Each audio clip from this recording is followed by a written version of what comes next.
And for number 5, I would use two theorems. So one theorem I'm going to need is going to be 715, which says if I take a chord and I'm splitting it by the intersection point, that the length of QT times the length of TS has to equal the same thing as the length of PT times the length of TU.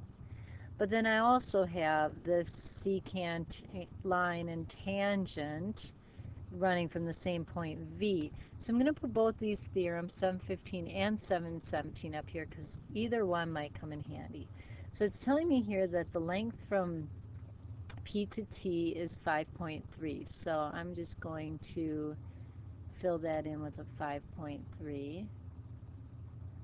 And the length from T to U is 3.8.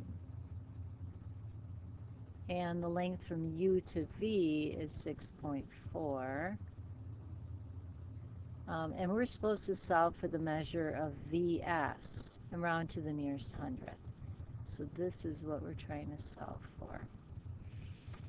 All right, so the first thing I guess I would do, I'm going to use this one over here. I know that the length from V to S, when I square that, it's equaling the same thing as the length from P to V times the length from U to V. So the total length from P to V, I would just add those up. So I would add 5.3 plus 3.8 plus 6.4, and I get 15.5 for that whole entire length.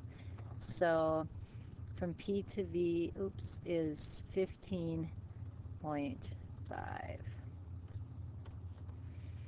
So 15.5, and that's times the length from U to V, which is 6.4. When I multiply 15.5 times 6.4, I get 99.2. So now I see that x squared is equal to 99.2.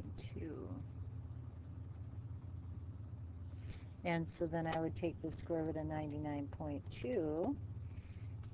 So if I take the square root of both sides, technically it's plus or minus, but since we're talking about a length here, I'm only going with a positive 9.95.